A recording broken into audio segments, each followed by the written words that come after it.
Eh, Buenas tardes, doctor. ¿Se me logra escuchar? Sí, se te escucha. Ok.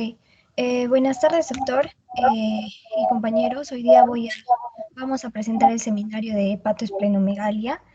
Somos el grupo 10. Siguiente, por favor. ¿Cómo te llamas?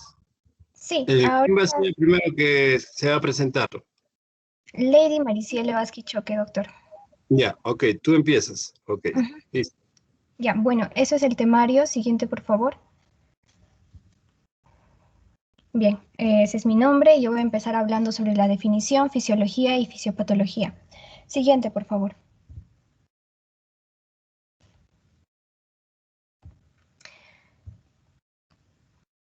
Bien, en cuanto a la definición, en cuanto a hepatoesplenomegalia, vamos a ver que se define como el crecimiento anormal del vaso y del hígado mayor al tamaño normal esperado para la edad. Por ejemplo, en un neonato es normal, bueno, ahí se movieron los datos, pero bueno, en un neonato el tamaño va a ser normal hasta los 3 centímetros, en el lactante hasta los 2 centímetros y hasta los 7 años, aunque no es lo usual, puede ser normal incluso palparlo hasta debajo de 1 centímetro del reborde costal derecho. Ahora, una vez superados estos límites, estos valores, vamos a hablar de una hepatomegalia. En cuanto al tamaño del hígado, vamos a ver que el tamaño total normal a la semana va a ser de 4,5 a 5 centímetros y a los 12 años de 6,8 en los niños y de 6 a 6,5 en el caso de las niñas. En cuanto al vaso, vamos a ver que este se va a palpar normal por debajo de este reborde costal izquierdo. En el caso de los lactantes, de neonatos y lactantes hasta los 6 meses, por debajo de los, bueno, claro, menos de 2 centímetros, y si esto se supera, vamos a hablar de una esplenomegalia. Bueno, ahí vemos al costado imágenes donde por inspección podemos ver que el abdomen está distendido. Esto posiblemente sea debido a una hepatoesplenomegalia. Y tenemos que recordar también que hay falsas hepatomegalias, digamos. Esto puede ocurrir porque hay un desplazamiento del diafragma en caso de un neumotórax o, por ejemplo, una anomalía de la caja torácica que podría ser un pectus excavatum. Otras fuentes de confusión también podrían ser una masa retroperitoneal, un quiste de colédoco, una vesícula biliar distendida o un absceso perihepático. Recordar también que existe el lóbulo hepático derecho, que es el lóbulo de Riedel, que puede extenderse muy por debajo de este reborde costal derecho, lo cual también podría ser confundido con hepatomegalia. Siguiente, por favor.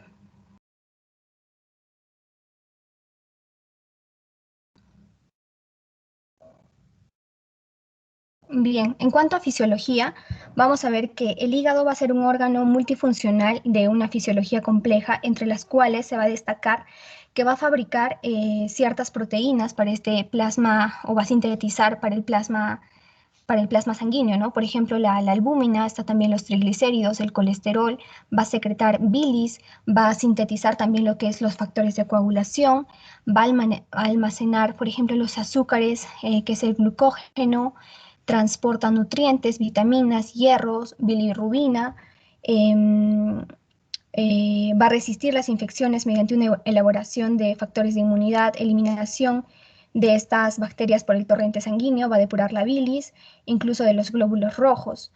También el hígado se encarga de descomponer algunas sustancias nocivas que se van a excretar a través de la bilis. Y bueno, ahí también vemos un esquema. Me olvidé mencionar que también va a convertir el amoníaco en urea, que es uno de los productos finales del metabolismo de las proteínas y se va a excretar por la orina. En cuanto al vaso, vamos a ver que va a cumplir funciones de reservorio, de filtración y funciones inmunitarias. Este órgano va a contener 25 mililitros de sangre. No obstante, puede albergar una cantidad mayor cuando este va a aumentar de tamaño, lo cual va a provocar las citopenias. Entonces, la hematopoiesis va a ser una de sus funciones principales, especialmente o principalmente de los 3 a los 6 años en la vida fetal. Luego va a desaparecer. Va también el factor 8 y 1/3 del total de las plaquetas circulantes van a ser secuestradas en el vaso, desde donde se van a liberar en situaciones de estrés o tras la inyección de adrenalina. Va a eliminar también el exceso de membrana de los eritrocitos jóvenes. La pérdida de esta función se va a caracterizar por una aparición de células en diana, poiquilocitosis y disminución de la fragilidad osmótica. Luego, este vaso va a ser el lugar principal de la destrucción de los eritrocitos viejos, va a retirar estas células alteradas o anormales, como por ejemplo los esferocitos o eritrocitos que van a estar cubiertos de anticuerpos. Es el órgano linfoide más grande del organismo, cumple la función de defensa del huésped contra las infecciones y contiene casi la mitad de todos los linfocitos B productores de inmunoglobulinas de todo el cuerpo. También va a producir la properdina y la tufticina. Se va a producir también la función de fagocitosis para atrapar y destruir a estos parásitos intracelulares. Este vaso también va a desempeñar un papel menor en la respuesta de anticuerpos a los antígenos inyectados por vía subcutánea o intramuscular, pero es necesario para la producción precoz de anticuerpos tras la exposición a antígenos intravenosos. Siguiente, por favor.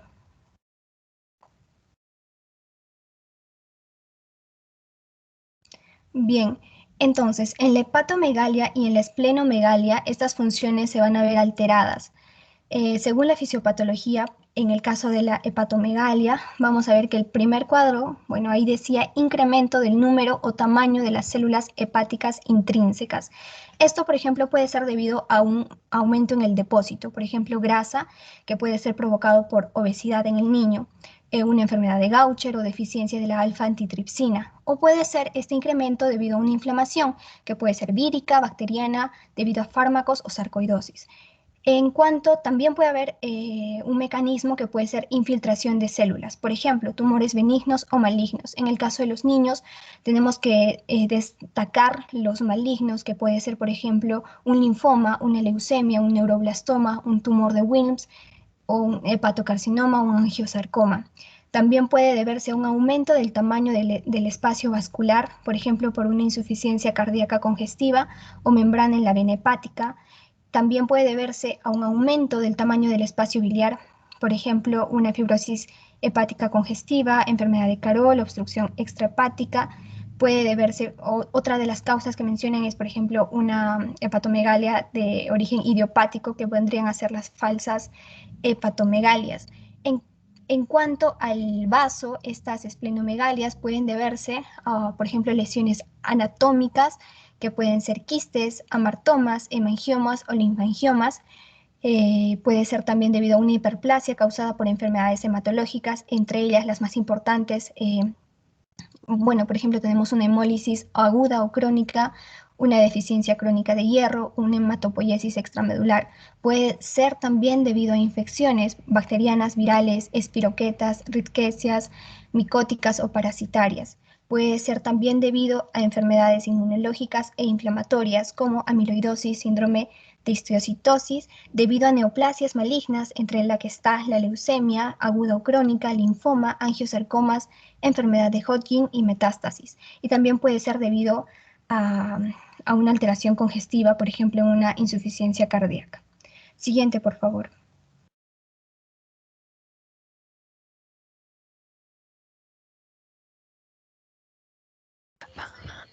Bueno, Continuamos continuamos. entonces, Carla, ¿no? Carla Sí, Wilca. sí, doctor.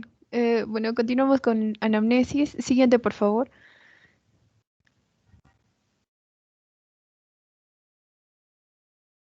Bueno, iniciaremos con lo que es anamnesis en hepatomegalia. Tenemos los antecedentes personales. Empezamos con el periodo prenatal. Aquí tenemos las infecciones connatales, que son aquellas transmitidas de la madre al feto o también pueden ser transmitidas al recién nacido. Estas pueden ser causadas por virus, parásitos o bacterias. Un ejemplo es el sífilis congénito provocado por el treponema pallidum y pudiendo causar hepatomegalia masiva en el bebé. También la adicción materna a drogas o transfusiones de la madre son importantes factores de riesgo de infección de transmisión vertical. El crecimiento intrauterino retrasado, pudiendo ser este causado por infección connatal también, se debe tomar en cuenta en algunas enfermedades metabólicas. En cuanto al periodo neonatal, el peso del recién nacido, bueno, un ejemplo es el bajo peso en el síndrome de Alagille, que se caracteriza por una hipoplasia de las vías biliares asociada a otras malformaciones multisistémicas, pudiéndose encontrar también hepatomegalia. También la canalización de la vena umbilical podría causar una hipertensión portal por cavernomatosis portal, ya que aumenta el riesgo de absceso hepático. También es importante la ictericia neonatal, así como la historia de incompatibilidad ABO o factor RH, pudiendo causar hematopoiesis extramedular por hemólisis. También es importante aquí ver la nutrición parenteral prolongada. En este caso también aumenta el riesgo de hepatomegalia. Así como el retraso en la alimentación en la eliminación del meconio, la cual puede causar una fibrosis quística. Siguiente, por favor.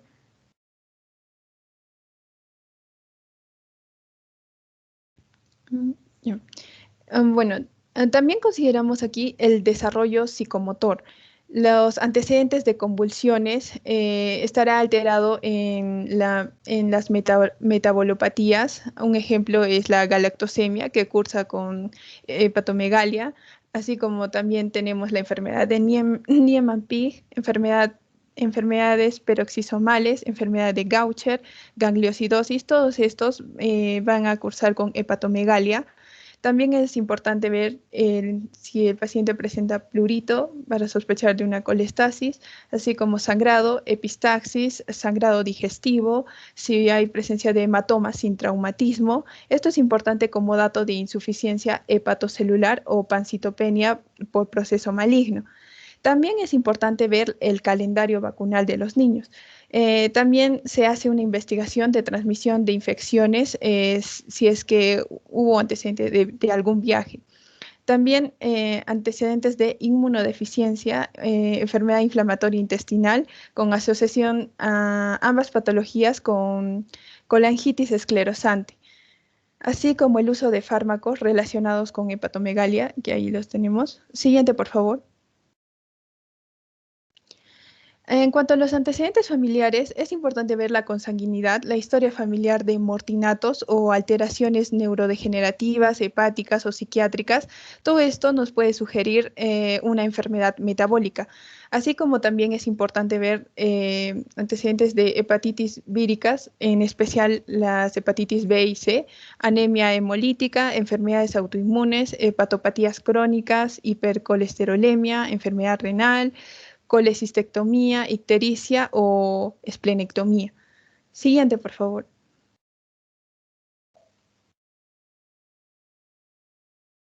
Bueno, en cuanto a la enfermedad actual, en primer lugar, se debe plantear si se trata de una hepatomegalia asintomática o si existen síntomas acompañantes.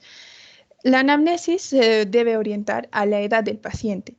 Se debe verificar si está padeciendo una enfermedad infecciosa. Por lo tanto, nos vamos a fijar en síntomas como en fiebre, exantemas, aparición de adenopatías, astenia, odinofagia, contacto con animales, vivienda en zonas endémicas de leishmaniasis o convivencia con personas con hepatitis. También investigar sobre síntomas de enfermedad hepática. Por ejemplo, en la colestasis podemos encontrar coluria, acolia, ictericia, prurito.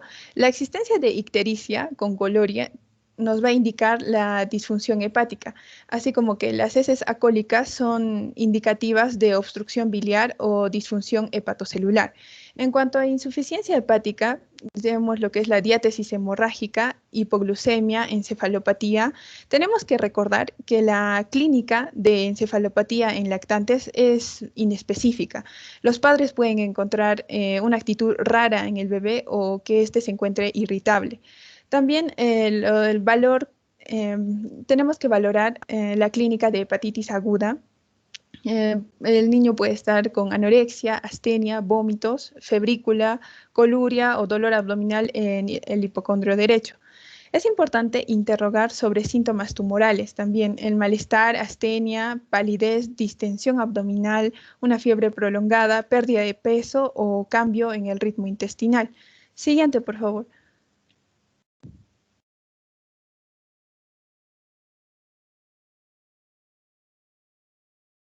Bueno, ya.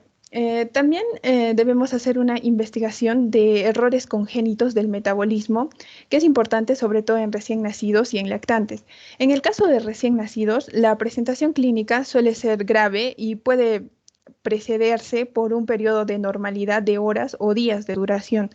La enfermedad puede presentar como un cuadro inespecífico de vómitos, letargia, rechazo a las tomas, mala succión, hipotonía, apneas, dificultad respiratoria y o bueno, aspecto séptico. En el caso de los lactantes, se puede presentar algunas metabolopatías que presentan manifestaciones hepáticas y también pueden presentar manifestaciones extrahepáticas de carácter grave, precipitadas por infecciones recurrentes, vómitos o ayunos prolongados.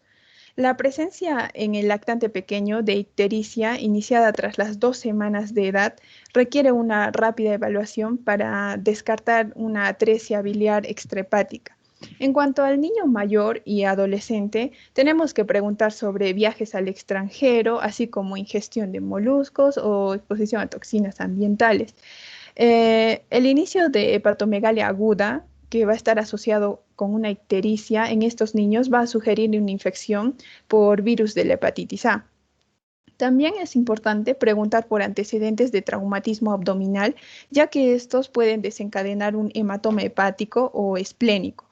Y finalmente, también de tomar alguna medicación, debemos tener en cuenta que los fármacos que pueden asociarse a hepatomegalia principalmente son los agentes inflamatorios no esteroideos, la isoniazida, propiltiuracilo y las sulfonamidas. Siguiente, por favor.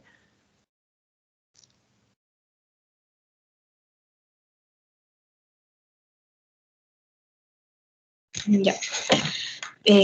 Buenas tardes, doctor, compañeros. Continuando con la exposición, mi nombre es Milagros Granda y vamos a hablar acerca de la anamnesis del esplenomegalia.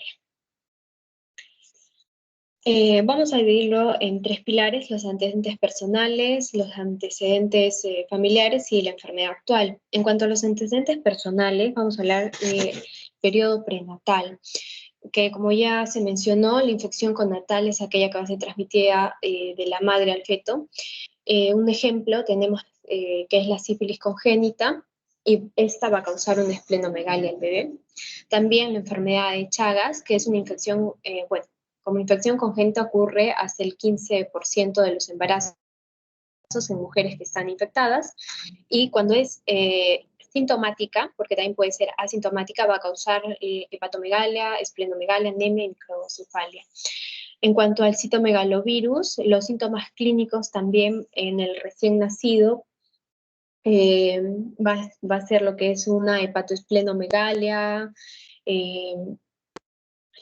sordera, corioretinitis, entre otras manifestaciones. En cuanto al periodo neonatal, se encontró el síndrome de rubiola congénita, que también va a causar un hepatoesplenomegalia. En cuanto al periodo postnatal, tenemos a la mononucleosis infecciosa, que causa esplenomegalia en un 50% de los casos y es transmitida, ¿no?, por el virus del Epstein-Barr.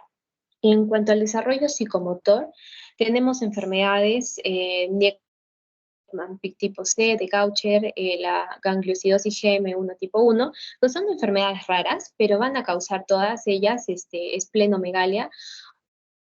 Además de otros síntomas, menciona rápidamente que en la enfermedad de Niemann-Pick es acumulación de lípidos en diferentes tejidos, y además de causar esplenomegalia, también cursa con una hepatomegalia. En la enfermedad de Gaucher, que también es una enfermedad rara, es una enfermedad congénita, está dentro del grupo de las lipidosis, y además de tener la hepatoesplenomegalia, va a tener alteraciones hemáticas. La gangliosidosis GM1 tipo 1 también cursa con hepatoesplenomegalia y evoluciona con un deterioro neurológico, además de infecciones a repetición, infecciones respiratorias a repetición. Siguiente.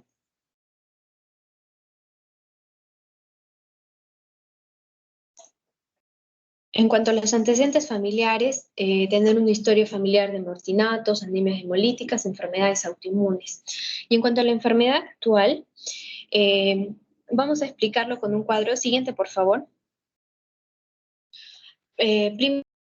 Primero tenemos que plantearnos si se trata de una esplenomegalia asintomática o existen síntomas. Entonces, la anamnesis se debe orientar según la edad del paciente.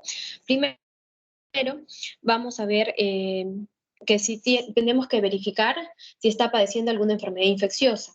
Por ejemplo, un antecedente de enfermedad febril reciente, faringitis, fatiga, sugiere una etiología viral como una enfermedad por virus de Epstein-Barr, un citomegalovirus.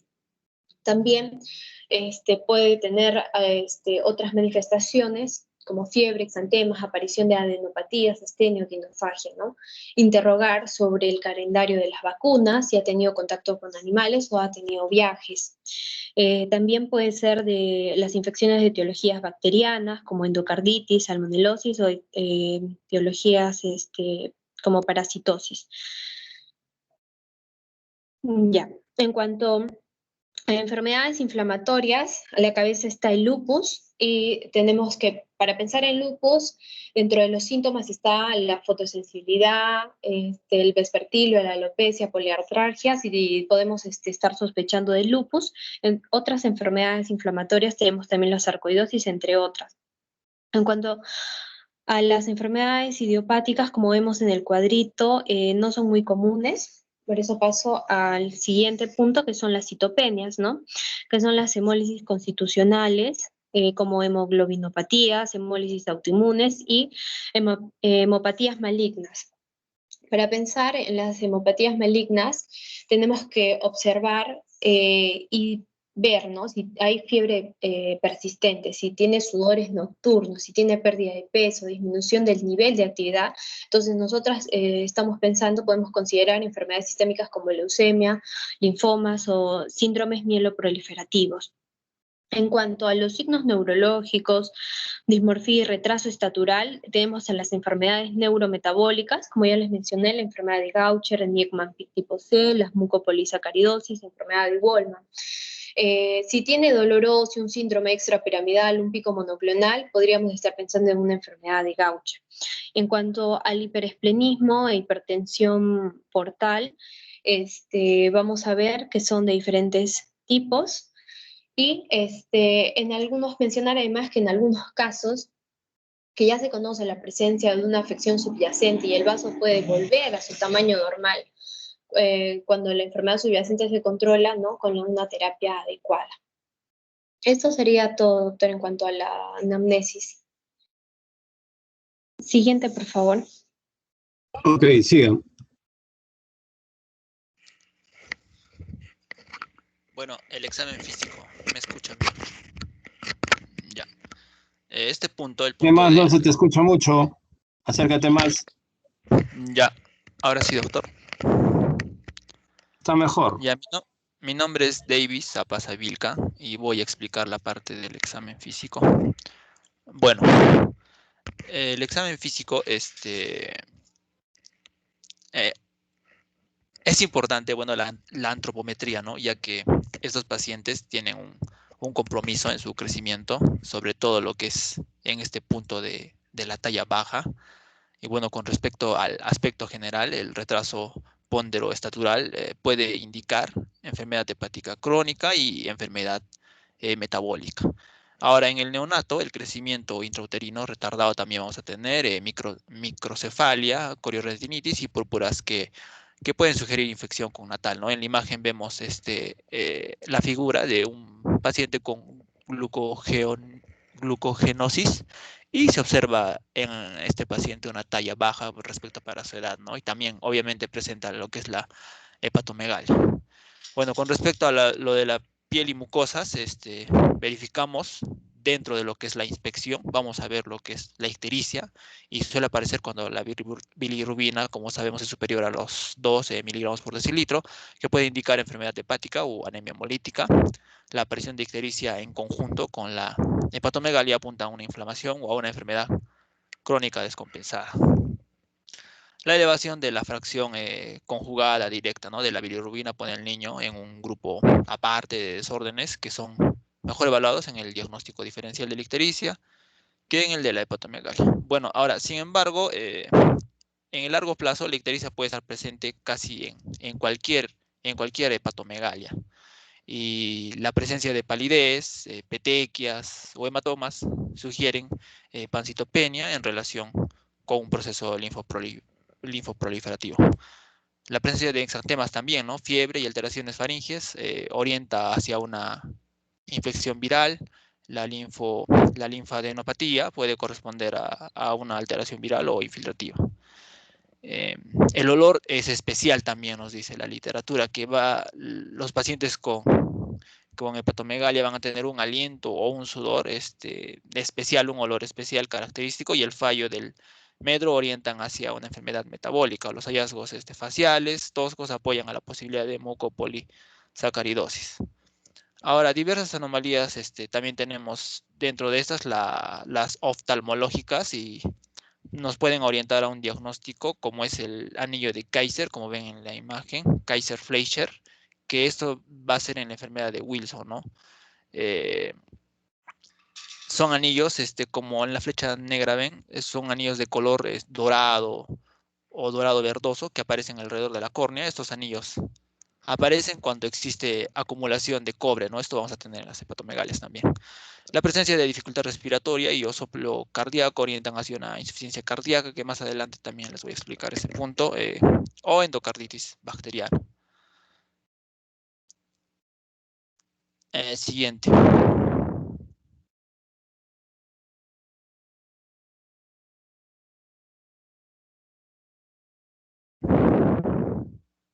Bueno, dentro de lo que es la inspección del abdomen, las visceromegalias pueden provocar abovedamiento simétrico, vientre esplénico o vientre hepático, como también se le conoce. Cambios bruscos de tamaño en hepatomegalia, en congestión y hepatitis fulminante, la presencia de ascitis y circulación colateral, como vemos en la imagen de la derecha. Nos van a sugerir también hipertensión portal, asimetría en la forma o consistencia, y esto también en tumores, quistes y abscesos. Y bueno, es fundamental buscar signos de enfermedad hepática crónica, como son las arañas vasculares, los santomas y el eritema palmar, aunque esto es más frecuente en el adulto, ¿no? Bueno, ven esta imagen de aquí, es de un caso clínico. Vemos un abdomen, la imagen inferior, un abdomen globuloso, prominente, ¿no? También notamos la circulación colateral que les decía. Y bueno, básicamente eso, ¿no? Y la literatura también nos dice que mejor dicho, en el artículo nos dice que tiene un color ictero-verdínico en la parte del abdomen. Siguiente.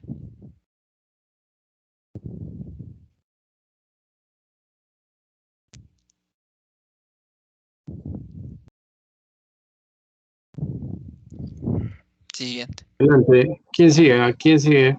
Adelante. Sí, ya doctor. Sigo yo con lo que es examen de abdomen, Ana Lucía Campos. Bueno, en esta parte vamos a ver de que se ha hablado ya de lo que es la inspección. Ahora yo voy a hablar de lo que es la auscultación, la percusión y la palpación, porque bueno, tengamos en cuenta de que ese es el examen preferencial que se le va a dar, sobre todo de gran importancia cuando estamos hablando de lo que son las hepatosplenomegalías. Bien, entonces cuando hablamos de lo que es la auscultación, para empezar, recordaremos de que, bueno, lo normal es de que tengamos que auscultar cerca de 5 a 30 ruidos hidroaéreos por minuto. Entonces, gracias a... Fíjense, por favor. ¿Doctor? El tiempo. Sí, sí, sí. Sí, doctor, sí. Bueno, el tema con lo que es la auscultación es básicamente para detectar soplos o aumento de flujo. En este caso, lo más importante es auscultar los soplos y ver si es que de repente llega un flujo turbulento. Eso también podría estarnos guiando de repente de que no solamente pudiera estar una enfermedad de fondo como en lo que es hepatosplenomegalia asociado a otro cuadro, ¿no? Entonces también eso es importante. En cuanto a lo que es la percusión, aquí básicamente esa es la parte más importante porque, bueno, tenemos dos tipos de percusiones, ya puede ser de manera directa o indirecta.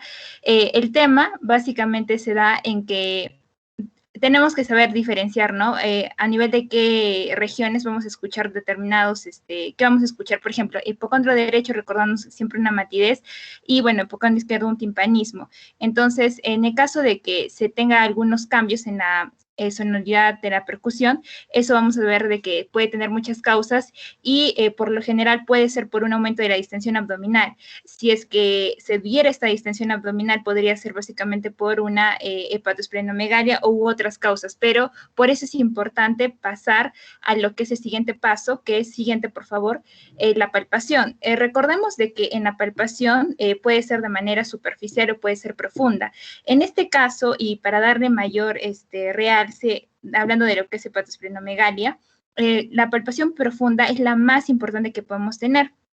Bueno, para este caso, ¿no? Porque previamente se hace una palpación superficial dentro de todo lo que es abdomen, pero solamente en este tema, específicamente esta, porque a este nivel vamos a poder nosotros, precisar muchas localizaciones, sobre todo vamos a poder utilizar maniobras, lo cual nos va a ayudar muchísimo a poder identificar alguna masa, ¿no? Como sería en este caso.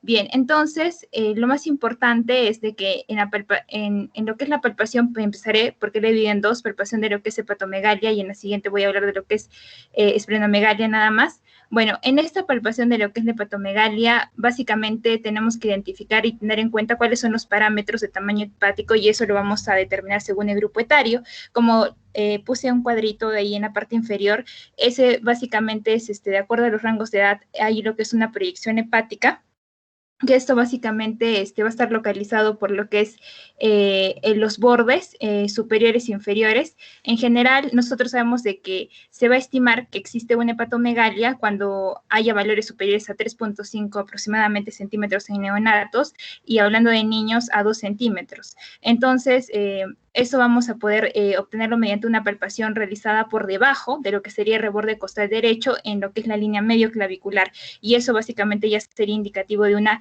hepatomegalia. Entonces, bueno, simplemente para ver que hay, en realidad hay muchas maniobras para hacer esta parte, pero solamente elegí dos, básicamente la de método de Mateu y lo que es la maniobra bimanual o método de Chufat.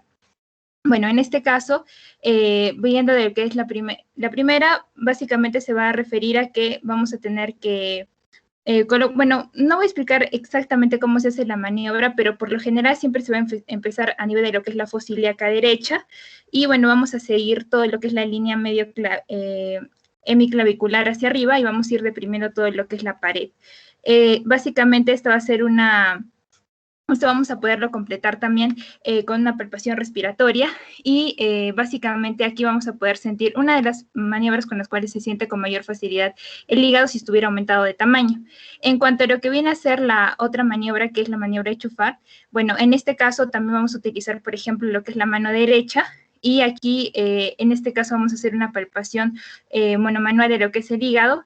Y bueno, la mano izquierda pues va a ir por debajo de lo que es el paciente. Lo importante de esta maniobra es ubicar bien lo que es el pulpejo de los dedos, como vemos en la imagen.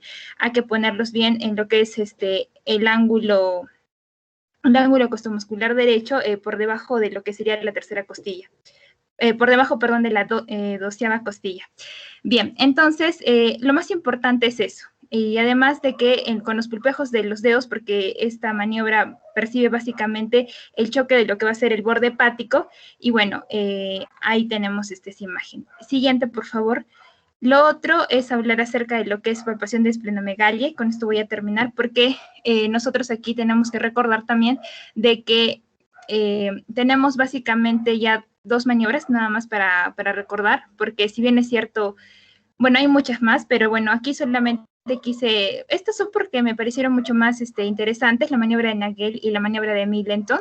En lo que es la maniobra de Nagel, pues básicamente tienes que tener una posición de decúbito lateral. Generalmente esas, cuando vamos a palpar todo lo que es vaso, la posición más indicada para poder hacer un buen examen es a nivel de lo que es decúbito lateral.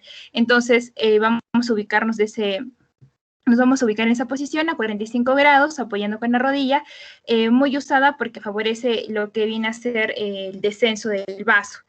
Y a nivel de lo que es la otra maniobra, que es la de Middleton, bueno, esa también nos va a facilitar la salida del vaso y bueno, en este caso vamos a tener el paciente en lo que es el decúbito dorsal y vamos a colocar simplemente lo que es el antebrazo izquierdo debajo de lo que es la parrilla costal izquierda y vamos a dirigir pues nuestra mano hacia lo que es el hombro derecho. Entonces, realmente esta es como que la que puesta en cuchara, ¿no? Es muy parecida a esa maniobra que también es muy buena y muy usada. Bien, eso sería. Siguiente, por favor.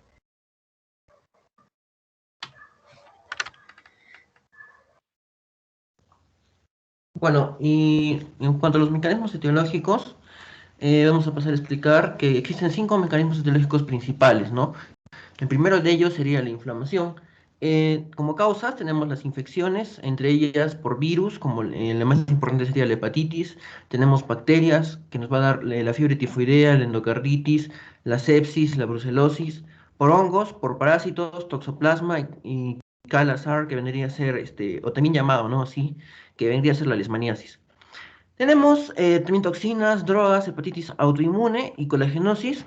En este caso, el lupus eritematoso sistémico, la sarcoidosis y la artritis reumatoide.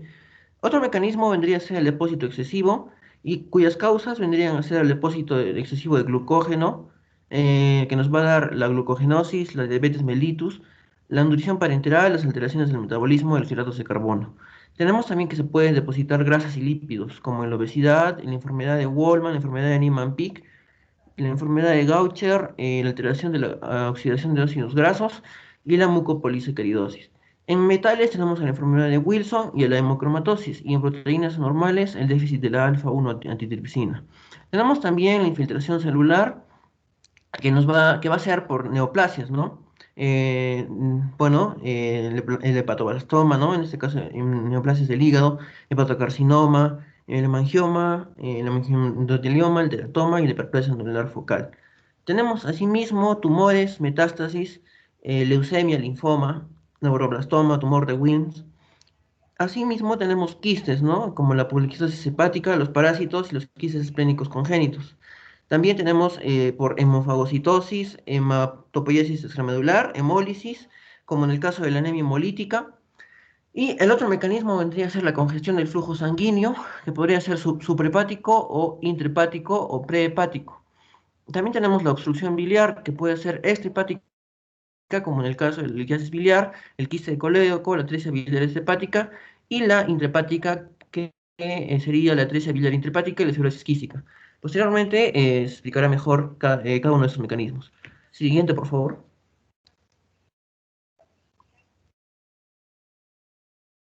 Ya, el primer mecanismo etiológico vendría a ser la inflamación. La más importante patología aquí vendría a ser la hepatitis. Entonces tenemos la hepatitis A, su transmisión, como sabemos, puede ser orofecal, ¿no? Y en los niños, en países en vías de desarrollo, van a contraer la enfermedad antes de los 10 años, mientras que en países desarrollados va a afectar generalmente a adultos.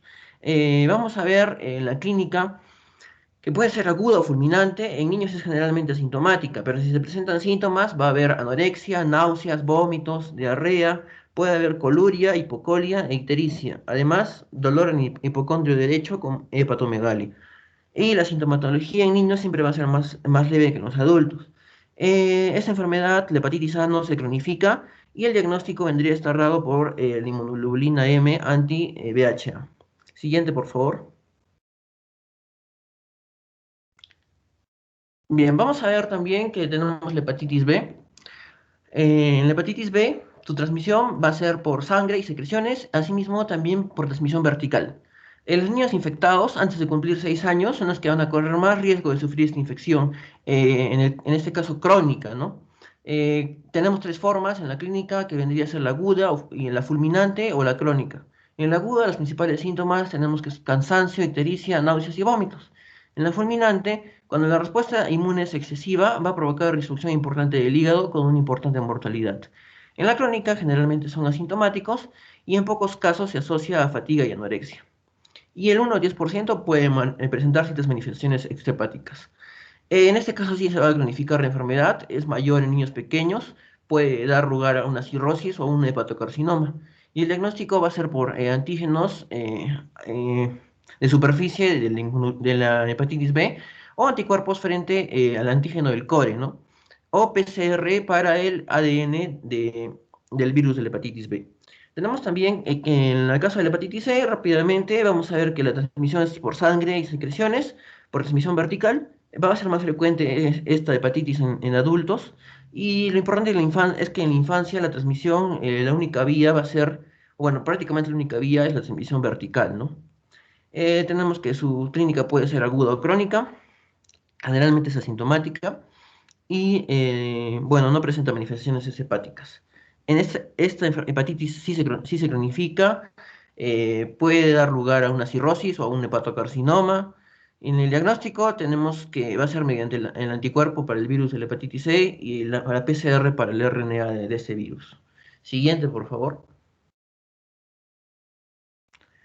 Tenemos también el lupus eritematoso sistémico, que va a ser otra eh, de las patologías, ¿no? que pueden cursar con hepatomegalia.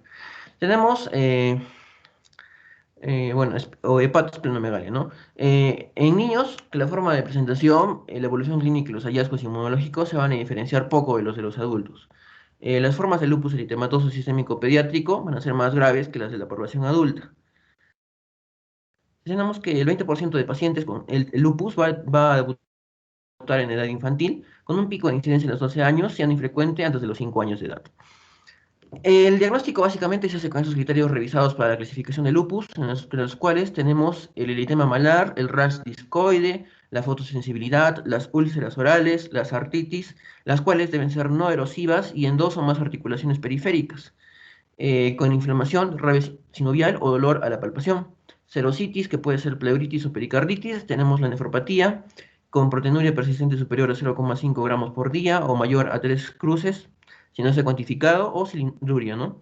También tenemos la afectación neurológica con convulsiones o psicosis, la afectación hematológica, en donde destaca la anemia hemolítica con reticulocitosis, la leucopenia menor a 4000 por milímetro cúbico en 2 ocasiones, linfopenia menor a 1500 por milímetro cúbico en 2 ocasiones, o trombopenia menor a 100.000, perdón, por milímetro cúbico no secundaria a fármacos. Alteraciones inmunológicas como el anti-DNA positivo, el anti-SM positivo o anticuerpos antifosfolípidos positivos, ¿no? Y tenemos títulos normales también de anticuerpos antinucleares, ¿no? ANA, por inmunofluorescencia o por otro test equivalente. Siguiente, por favor. Y otro mecanismo, ¿no? de esta hepatosplenomegalia va a ser el depósito excesivo. En el caso de los, bueno, polisacáridos va a ser la diabetes mellitus, ¿no es cierto? El depósito excesivo de glucógeno, bueno, específicamente en este caso, diabetes mellitus, en los cuales los pacientes diabéticos tipo 1 mal controlados, principalmente los periodos de hiperglucemia, la hiperinsulinización puntual y el aumento de los niveles de corticol van a estimular ese depósito de glucógeno. Un hallazgo común en esos pacientes es el retraso del crecimiento o el hipogonadismo secundario o el aumento de cortisol. Para diagnosticar esta diabetes diabetes mellitus, vamos a ver que debe tenerse principalmente en cuenta 4 criterios diagnósticos, ¿no? Que en presencia de síntomas clásicos, hiperglucemia, una glucemia debe ser mayor o igual a 200 miligramos por decilitro en cualquier momento del día, una glucemia en ayunas mayor o igual a 126 miligramos por decilitro, o una glucemia 2 horas después de una prueba de sobrecarga oral de glucosa, o después de una comida, también mayor o igual a 200 por mililitro, y finalmente hemoglobina glicosilada mayor o igual a 6,5%. Y otra enfermedad, que en este caso vendría a ser por depósito excesivo del hierro, es la hemocromatosis, la cual es la causa más frecuente de fallo hepático agudo en el periodo neonatal. Este daño hepático va a ser grave, acompañado de, como mencioné, depósito de hierro. Se va a presentar con retraso en el crecimiento intrauterino, prematuridad, endurpecia, hepatomegalia, ascitis y o muerte fetal en el segundo o tercer trimestre. Eh, bueno, en el caso de esta enfermedad, vamos a ver que la presencia de cualquier cantidad de hierro en la glándula salival, es decir, en una biopsia mucosa oral, va a ser diagnóstica, siempre que la muestra contenga glándulas salivales menores y no mucosa labial. Siguiente, por favor.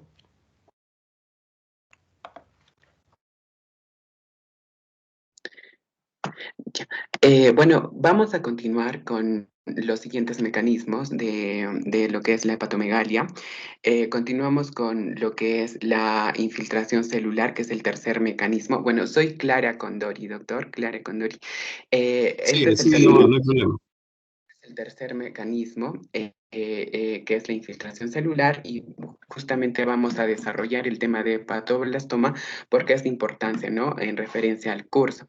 Entonces, sabemos que el hepatoblastoma en realidad va a presentar o va a significar el 80% de todos los tumores malignos hepáticos en lo que es la infancia. Y justamente, si hablamos de edad, va a afectar principalmente a los varones que están en una edad de 6 meses a 3 años, y va a ser muy raro la presentación en el periodo neonatal del hepatoblastoma. Otra cosa importante es que va a estar asociado a diferentes síndromes, principalmente 3, el síndrome de Betty-Wiedemann, que justamente tiene defectos genéticos a nivel del cromosoma 11, también la poliposis adenomatosa familiar y el síndrome de Gardner, ¿no? Que también hay síndromes, defectos genéticos a nivel del cromosoma 5. Entonces, si hablamos de los factores de riesgo de desarrollo de justamente hepatoblastoma, va a ser justamente primero la prematuridad, y obviamente conllevado a esto va a ser el bajo peso al nacer, que en este caso sería menor a 1000 gramos. Y la presentación, normalmente la forma habitual de presentación en este caso de la detección de hepatomegalia, va a ser justamente asintomática, simplemente la vemos como una masa abdominal, y el deterioro o la alteración en la función hepática en un hepatoblastoma es mínimo, es raro, pero sí se ha visto en un 5% de pacientes que van a desarrollar ictericia, ¿no? Y también cuando nosotros hacemos el diagnóstico de un hepatoblastoma, normalmente vamos a encontrar en un 20% de casos las metástasis, principalmente pulmonares, ¿no? Aparte de las demás. Y aparte de esto, para hacer el diagnóstico, principalmente nos basamos en lo que es la alfa-fetoproteína, donde va a haber en un 90% de casos la elevación de esta. Y también, seguido a esto, nosotros, gracias a la alfa-fetoproteína, nosotros vamos a poder hacer, como dijimos, un diagnóstico. También vamos a poder hacer una monitorización, en este caso de la respuesta al tratamiento. Y también vamos a hacer una detección precoz, en este caso de la recurrencia tumoral, ¿no? En los pacientes. Seguido a esto, también nosotros deberíamos hacer una ecografía, porque es la que nos va a ayudar más a hacer el diagnóstico, y seguido a estos 3 puntos, también tendríamos que continuar con una tomografía tóraco-abdominal para justamente ver la extensión, ¿no? Porque justamente hay extensión hasta un 20% de casos. Y seguido a esto también podríamos hacer lo que es la biopsia, justamente para determinar el tipo, ¿no? Histopatológico del hepatoblastoma con el cual vamos a lidiar, porque sabemos que es importante diferenciar esto, el tipo histopatológico, ¿no? Los principales, como sabemos en el hepatoblastoma, van a ser el epitelial, que justamente va a tener diferentes patrones. En este caso, el principal va a ser el epitelial completo, y también los tipos anaplásticos y macrotrabeculares, y en este caso mixtos, ¿no? Sabemos que, hablando de hepatoblastoma, los que son indiferenciados obviamente van a ser los de por pronóstico. Siguiente, por favor. Y hablando de hepatoblastoma, para lo que es el diagnóstico como tal, justamente hay un estadiaje que es el PRETEX, que nos va a dar 4 estadios de hepatoblastoma, y sumado a esto nos va a dar estadios, criterios adicionales para poder catalogar mejor los tipos de hepatoblastoma. Entonces, justamente este estadiaje pretext justamente nos habla, lo va a simbolizar con letras, si hay afectación en el lóbulo caudado, la focalidad, las rupturas tumorales que van a provocar hemorragia, las afectaciones a ganglios, etc. Y también nosotros vamos a considerar a nuestros pacientes como de alto riesgo para desarrollar, en este caso, hepatoblastoma, cuando tienen alfa-fetoproteína menor a 100 nanogramos por mililitro. ¿Por qué? Porque justamente las estirpes, en este caso los tipos tumorales que son indiferenciados, que justamente van a provocar mayor riesgo en los pacientes, van a tener un nivel de alfa-fetoproteína menor a esto, incluso en concentraciones normales, muy a diferencia de los hepatoblastomas que son diferenciados en donde obviamente hay elevación, ¿no?, de la alfa-fetoproteína. Aparte de esto, también vamos a considerar a los pacientes de alto riesgo cuando obviamente tienen un estadio G-pretex en cualquier estadio, pero cuando ya hay extensión intraabdominal o hay nódulos peritoneales o hay metástasis, etc. Y para hacer el tratamiento, justamente nosotros nos valemos de la quimioterapia, también del trasplante hepático, etc. Siguiente, por favor. Bueno, eso con respecto a lo que es la hepatoblastoma, obviamente sabemos que hay proliferación, ¿no? Como su nombre lo indica, a nivel embriológico de lo que son las células de los hepatocitos, ¿no? Ese es un ejemplo en este caso del mecanismo de infiltración celular. Dentro del mecanismo de infiltración celular también tenemos otra causa que sería las metástasis o las lesiones tumorales, ¿no? Y dentro de estas, la más importante en referencia al curso serían las leucemias. Entonces, dentro de las leucemias, como sabemos, tenemos las leucemias agudas, las leucemias crónicas. Para nosotros ahora es importante considerar las agudas porque justamente van a tener alta frecuencia de presentación en lo que es pacientes infantes, ¿no? Y también, obviamente sabemos, ¿no?, que hay las linfoides y las mieloides. Entonces, empezamos con las linfoides, en donde justamente va a haber un proceso de hepatomegalia, o vamos a ver este signo en los pacientes, justamente por la infiltración que se va a provocar, ¿no?, en los tejidos extramedulares, en este caso el hígado, o sea, y el vaso, ¿no?, provocando las megalias, y también en una última instancia se va a provocar las nefromegalias y también el aumento del páncreas y también lo que es las poliadenopatías. Es importante considerar también que en la leucemia linfoide aguda como tal podría provocarse un compromiso a nivel del sistema nervioso central, en donde sabemos que los pacientes podrían presentar, por ejemplo, las parálisis faciales izquierdas, ¿no?, que ya las vamos a mencionar. Entonces, eso para empezar con la leucemia linfoide aguda, pero también tenemos la mieloide aguda, y en este caso también va a presentar los signos y síntomas casi similares a la linfoide aguda, pero lo que diferencia a esta va a ser justamente que se van a presentar tantos signos y síntomas infrecuentes, ¿no?, que no se van a presentar en lo que es la linfoide aguda. En este caso hablamos de la mieloide aguda, de los nódulos subcutáneos, sobre todo en lactantes, de la infiltración en las encías, de justamente los cloromas, como vemos ahí, los cloromas orbitarios, las masas aisladas, los sarcomas granulocíticos, las hemorragias mucosas y también las hipertrofias gingivales. Eso, y ese 60-70% hace referencia que justamente hablando de hepato y esplenomegalia, que en las linfoides agudas, las leucemias linfoides agudas, van a debutar justamente hasta un 70% de casos con hepatoesplenomegalia, muy a diferencia de las leucemias mieloides agudas, las cuales no debutan como tal con estas, incluso solo se presentan en una frecuencia de menor al 50%, ¿no?, las hepatoesplenomegalias.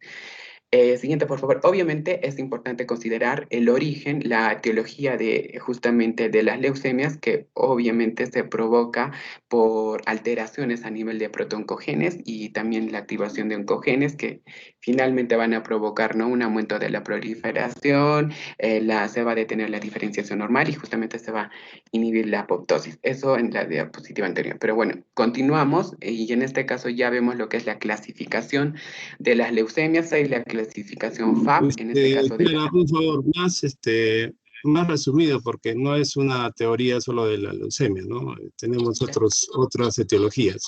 O sea, de frente, ya dijiste el mecanismo, la definición, cómo se producen las metástasis, obviamente, ideal hubiese sido eso, y ahora simplemente el diagnóstico y nada más.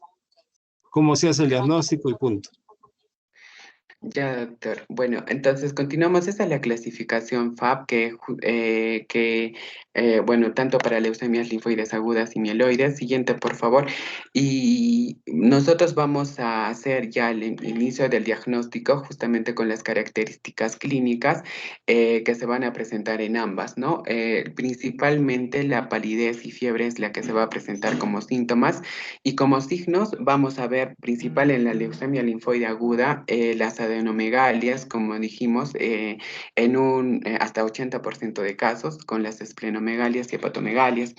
Y esto no se presenta normalmente en las mieloides agudas. Y todo lo demás que vemos, ¿no? Ahí vemos en la imagen la parálisis facial izquierda que habíamos mencionado y también todas las lesiones, en este caso los síndromes hemorrágicos que se van a provocar, como sabemos las petequias, también las epistaxis, las equimosis, etcétera. También el ectima gangrenoso. Siguiente, por favor. Y bueno, nada más solo como teoría, también en las leucemias linfoides crónicas, en este caso tanto mieloides como linfoides crónicas, también tienen su semiología, pero también en esta se van a presentar pues hepatomegalia y esplenomegalia, pero obviamente esto no es tanto de presentación en lo que es en la infancia, ¿no? Siguiente, por favor. Y bueno, también tenemos lo que es el otro mecanismo, el cuarto mecanismo. Como se ha mencionado, son 5 mecanismos. El cuarto mecanismo es la congestión del flujo sanguíneo. Dentro de estas, las principales son la insuficiencia cardíaca y también la hipertensión portal, con todos sus subtipos, ¿no? Entonces, desarrollando la hipertensión portal, sabemos que pues, el sistema portal en sí va a aportar, va a proporcionar en sí un 75% de flujo sanguíneo hepático. Y entonces, ¿cómo es que se va a provocar la hipertensión portal? Justamente por un aumento de la resistencia de flujo o un aumento, en este caso, de la resistencia portal. Y esto justamente provocado, ¿no? Por un compromiso de la luz vascular. Y esto va a tener diferentes orígenes, ¿no? La hipertensión portal se va a originar tanto a nivel prehepático, intrahepático y posthepático.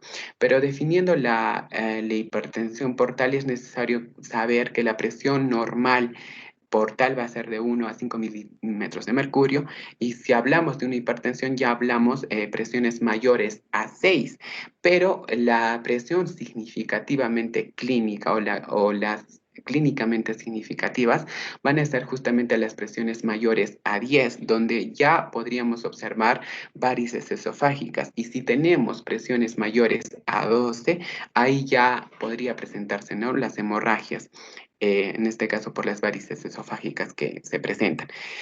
Las complicaciones principales en este caso van a ser, como sabemos, la principal causa es la cirrosis, y esta justamente va a tener complicaciones que son, entre comillas, mortales y también muy frecuentes, que son pues las ascitis y las hemorragias, ¿no? Secundarias a las varices que se forman por los portos sistémicos.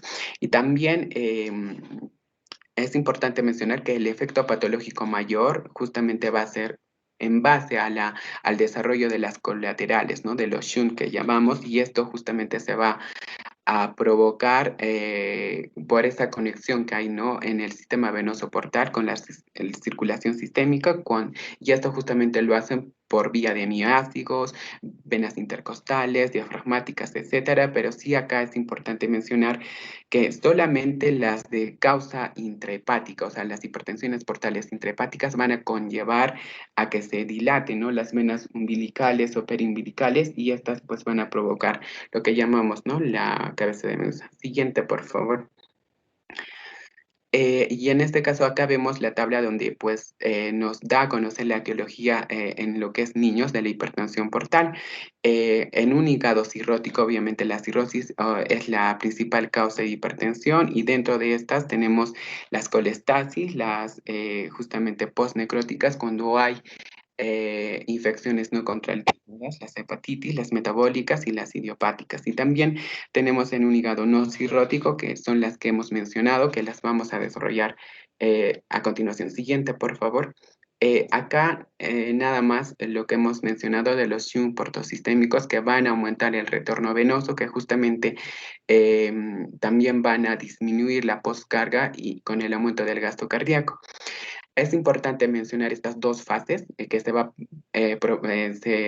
produce, ¿no? En la cirrosis. En la cirrosis, a nivel hepático, justamente provoca un aumento de la resistencia vascular y a la par va a haber un aumento de producción de los vasoconstrictores, ¿no? Y en este caso las endotelinas, los tromboxanos.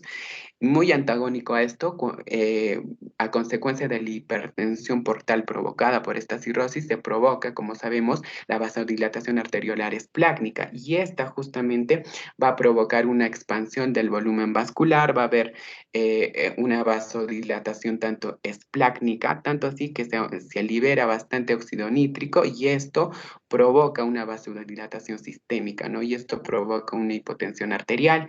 Y bueno, estas dos cosas finalmente van a provocar un estado de taquicardia, en este caso con disminución de las resistencias vasculares sistémicas, o sea, ya hay un estado hiperdinámico y esto va a provocar un aumento del flujo portal y va a perpetuar la hipertensión portal, ¿no? Y esto finalmente obviamente agrava lo que es y podría desencadenar una ascitis, donde pues hay una producción local de linfa en la circulación esplácnica que va a superar la capacidad de drenaje. Siguiente, por favor.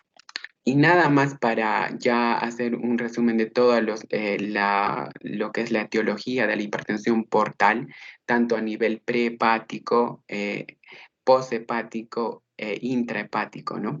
Entonces, acá es un cuadrito interesante donde nosotros vemos que si la hipertensión se origina a nivel prehepático, la etiología principal va a ser la trombosis portal. Y si hablamos de niños, van a ser las angiodisplasias portales, ¿no? En donde vamos a ver que la presión tanto portal como la presión esplácnica van a estar aumentadas y la presión sinusoidal, que es propia del hígado, que es conocida también como la enclavada, va a estar normal y también la presión suprahepática igualmente normal. Y la clínica que vamos a ver acá es una hemorragia digestiva alta, pero por varices gástricas.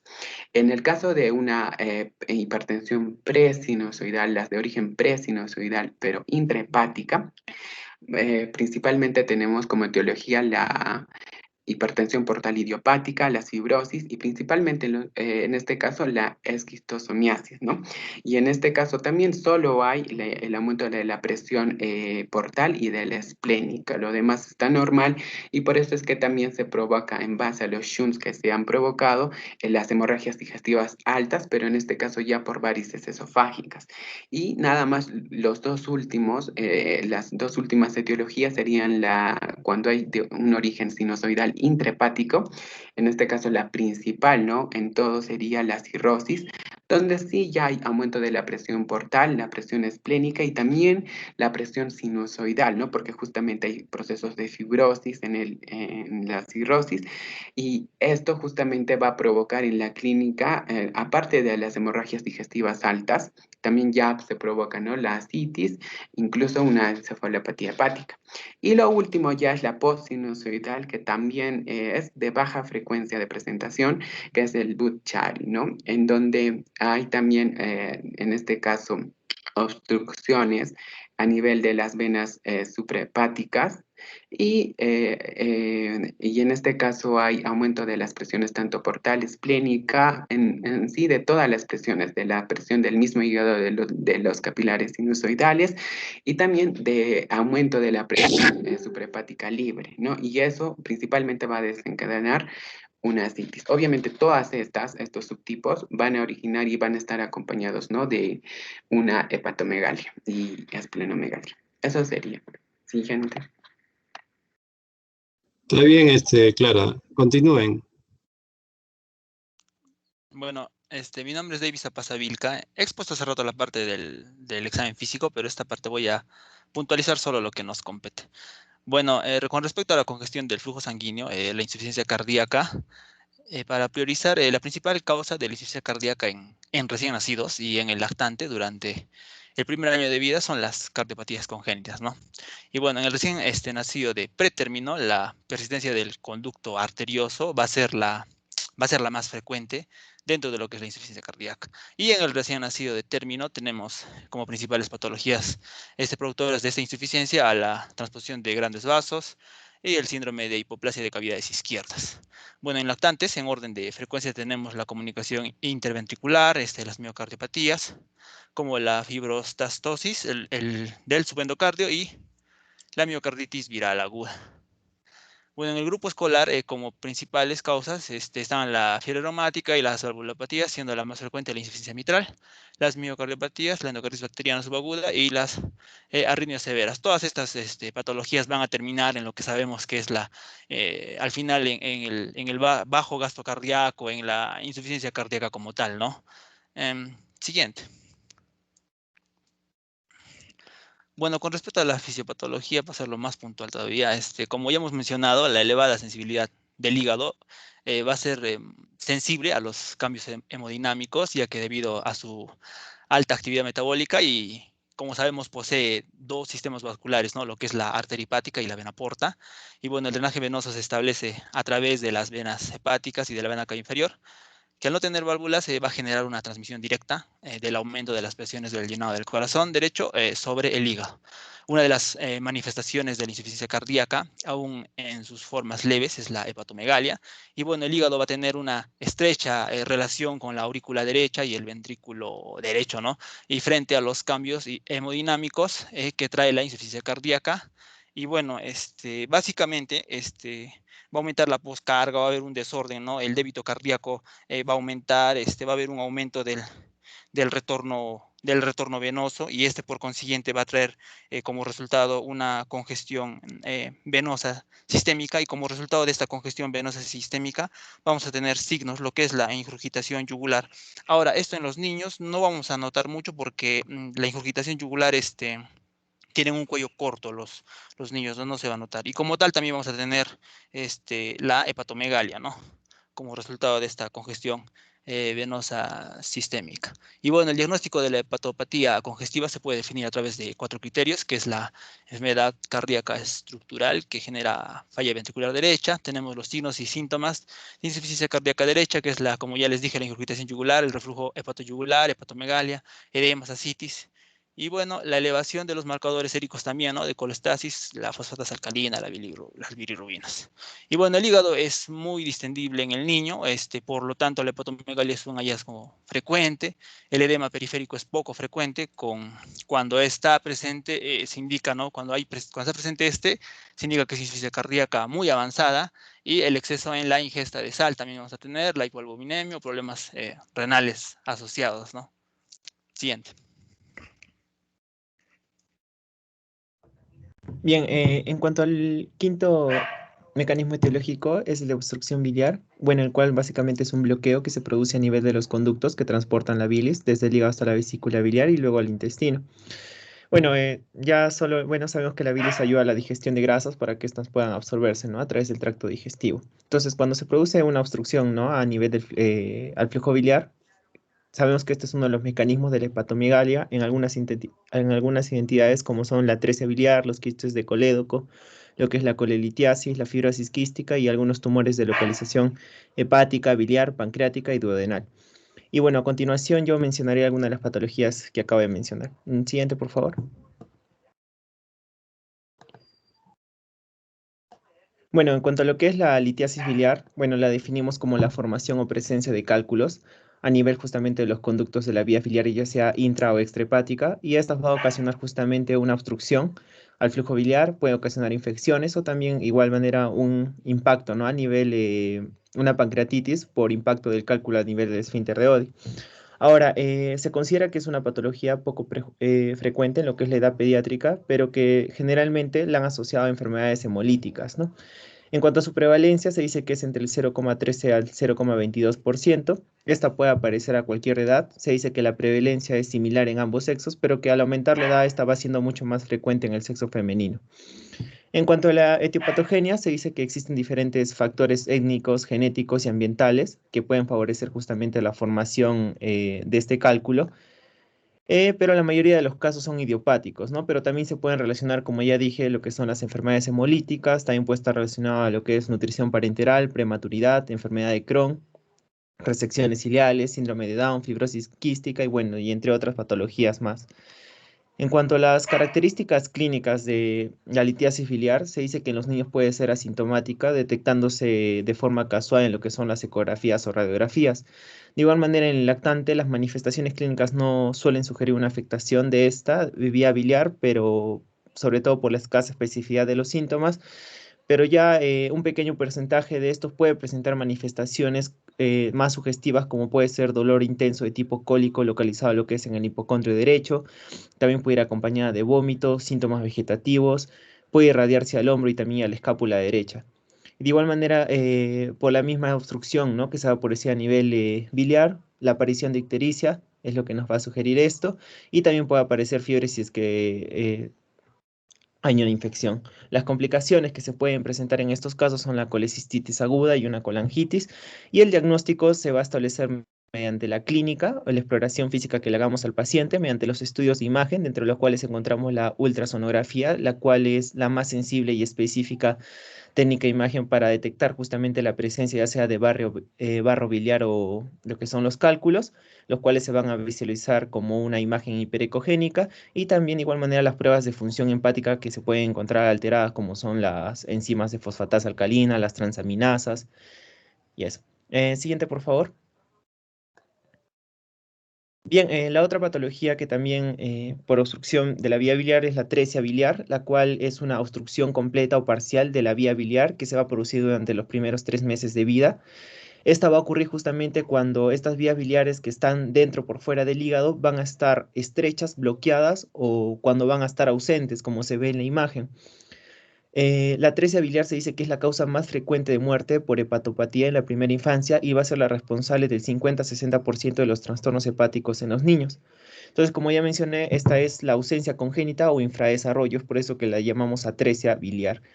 Dentro de la patogenia se dice que se conocen dos formas principales de atresia en función del momento en que se cree que sucede justamente esta anomalía. Tenemos la forma fetal, que representa el 20%, la cual se suele asociar a otras malformaciones, y se dice que la causa es que haya un desarrollo intrauterino aberrante de esta vía biliar extrahepática. Y también está la forma perinatal, que es la más frecuente, en donde el árbol biliar está desarrollado de forma normal, pero que éste se va a destruir durante el nacimiento. La etiología se desconoce, pero se cree que puede haber, los principales sospechosos pueden ser la infección vírica, ya sea por rotavirus, citomegalovirus o un reovirus, y también reacciones autoinmunes. Entonces, de las características clínicas que nosotros vamos a encontrar esta atresia biliar son las colestasis neonatal, ictericia, heces acólicas, podemos encontrar coluria, prurito ya en etapas más tardías, síntomas y signos de insuficiencia hepática como puede ser la citis, aumentos de sangrado y las visceromegalias. El diagnóstico de igual manera se va a realizar mediante lo que es la exploración física. A nivel laboratorial podemos encontrar hiperbilirrubinemia de predominio indirecto, lo que son el incremento de las transaminasas, de la fosfatasa alcalina, y ya en etapas ya en las que hay insuficiencia hepática podemos encontrar déficit de factores de coagulación y déficit de vitaminas liposolubles. En cuanto otro diagnóstico para poder establecer, ¿no?, el diagnóstico de atresia biliar, también tenemos lo que es la ecografía abdominal y también lo que es la biopsia intraoperatoria. Siguiente, por favor.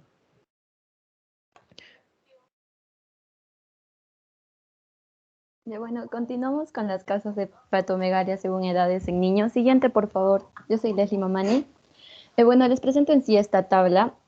Pensé que podría encontrar año por año, pero realmente no hay muchos estudios epidemiológicos que lo clasifican de esa manera. Entonces sería interesante hacer algún tipo de estos estudios, ¿no?, para una tesis sobre todo. Entonces, en cuanto al recién nacido que va desde los 0 a 6 días, las causas más frecuentes son, según algunas fuentes que les dejo en la siguiente diapositiva, el grupo de infección TORCH y otras infecciones virales congénitas. Entonces busqué un poco más sobre ello y la que predomina de ese grupo es el citomegalovirus.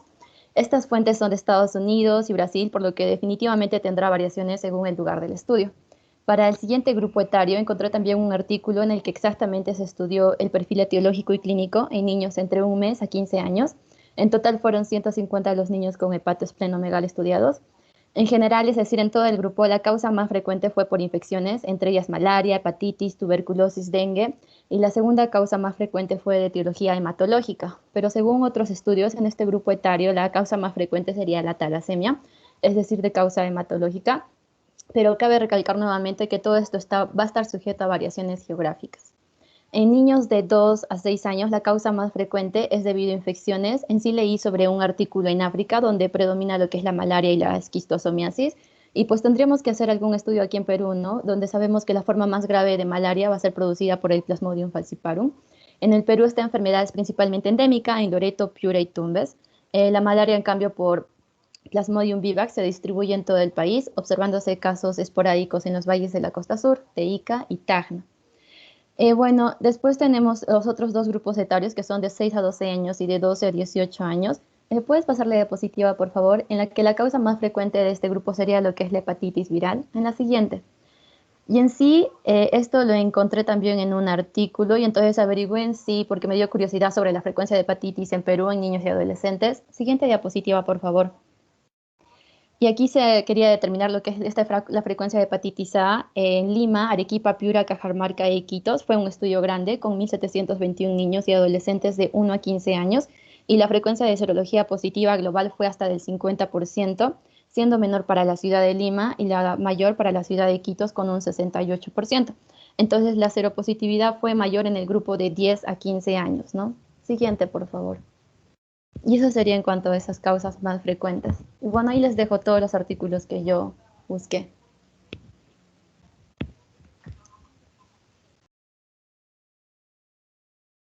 Ok, entonces continuando con la exposición, yo soy Yamilet Aroni. Acércate más al micro, no se te escucha, Aroni. Yamilet. Ok, doctor. ¿Se me escucha mejor? Mejor. Está mejor. Ok. Ya, en cuanto a los exámenes complementarios, primero vamos a hacer los estudios de laboratorio. En todo niño con hepatoesplenomegalia se tiene que realizar un hemograma con recuento diferencial y frutis de sangre periférica.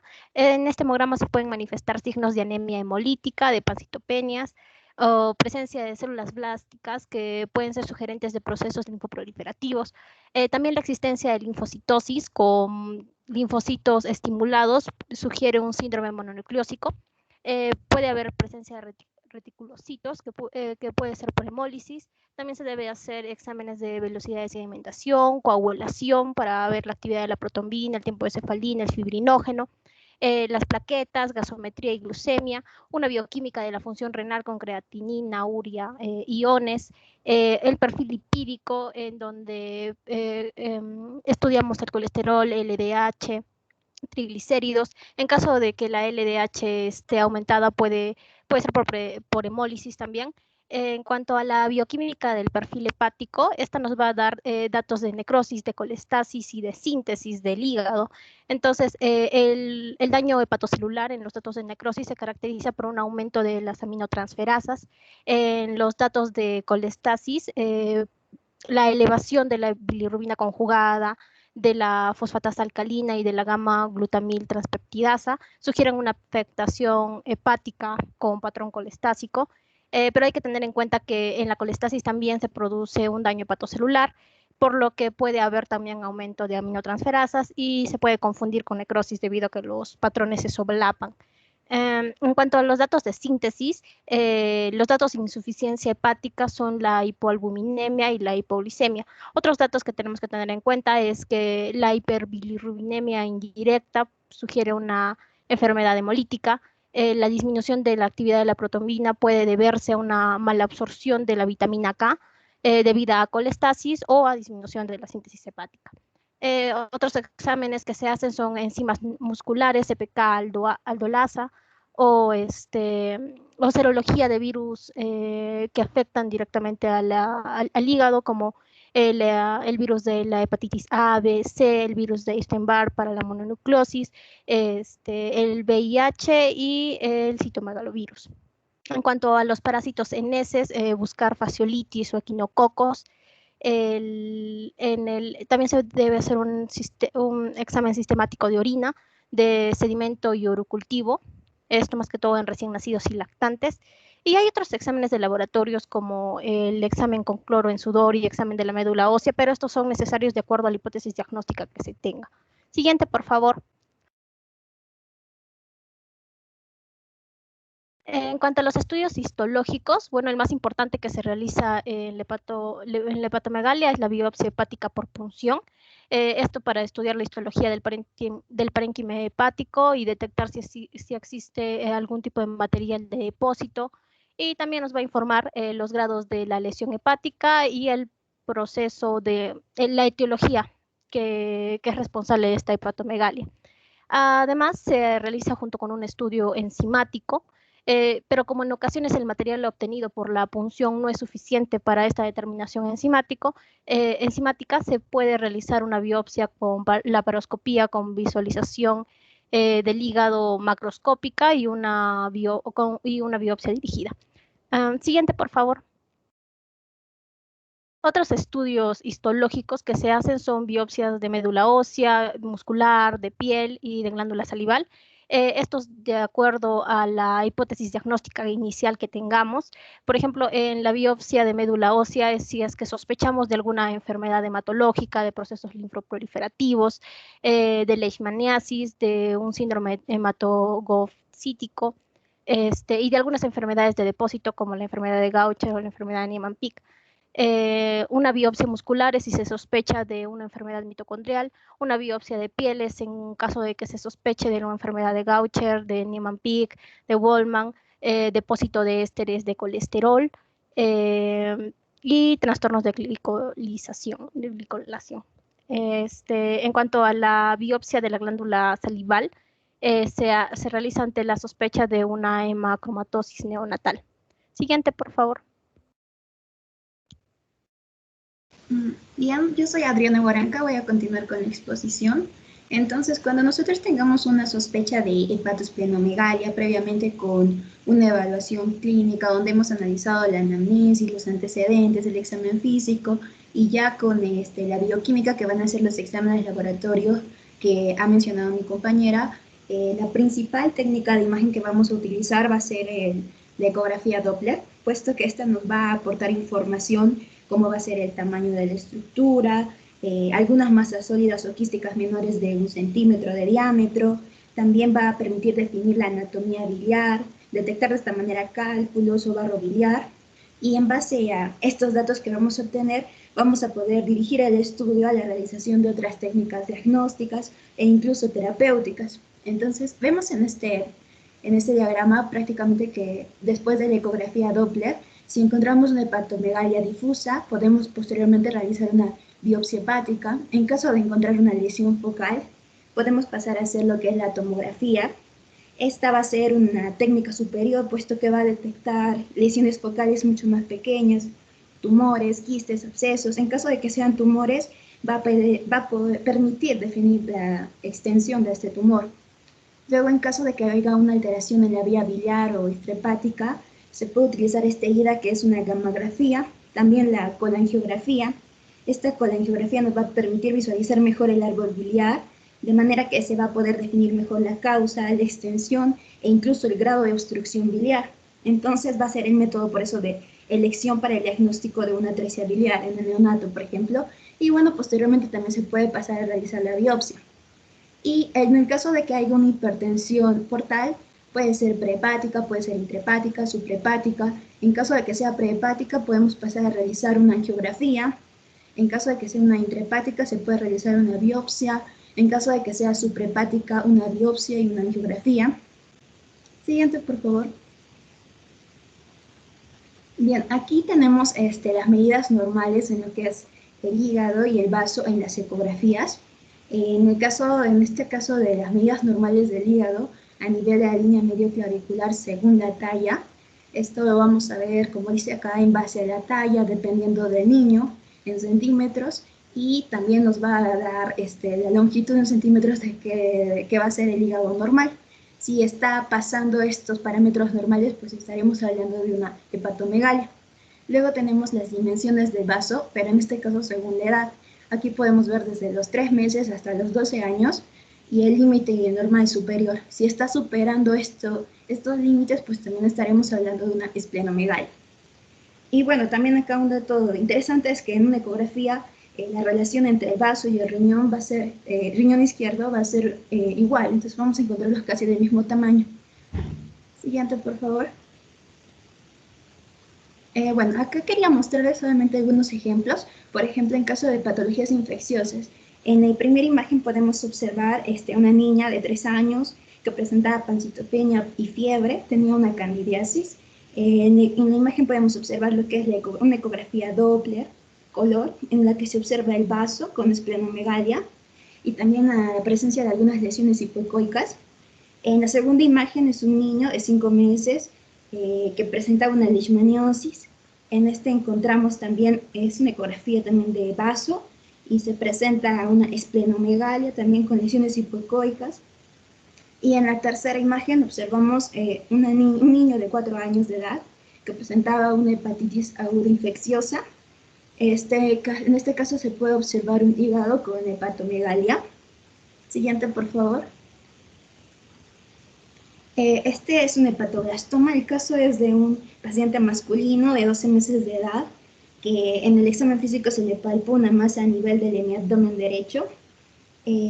Aparte de eso no se refería a otra sintomatología, pero acá vemos en la primera imagen una ecografía que muestra una tumoración hepática y en las otras 2 imágenes podemos observar ya 2 tomografías que van a definir mejor la extensión de esta tumoración. Siguiente, por favor. En este caso es de una litiasis biliar. En la primera figura vemos una imagen ecográfica. En el caso es de una litiasis biliar asintomática, en donde vamos a observar que una imagen única, intensamente ecogénica, la vesícula biliar no se encuentra dilatada, por ejemplo.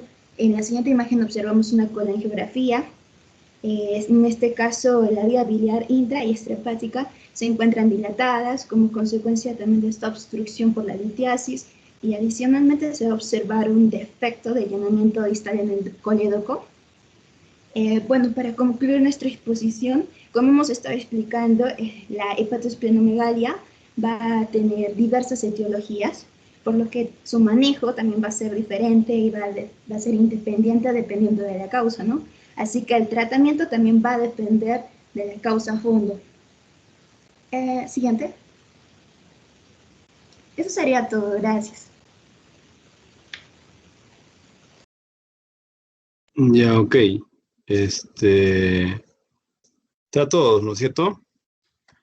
Bueno, felicito al grupo, lo han hecho bastante bien, lo han desarrollado en forma importante.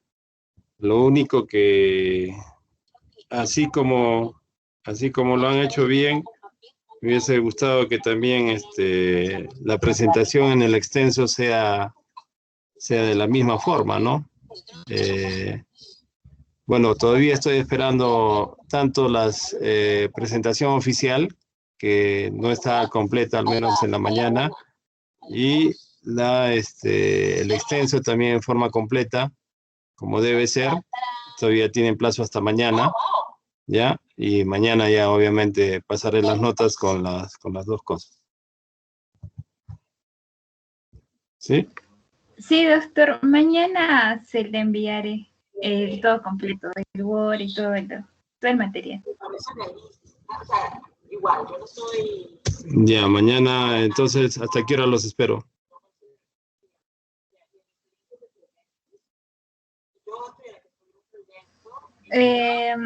Doctor, puede ser hasta mañana en la mañana.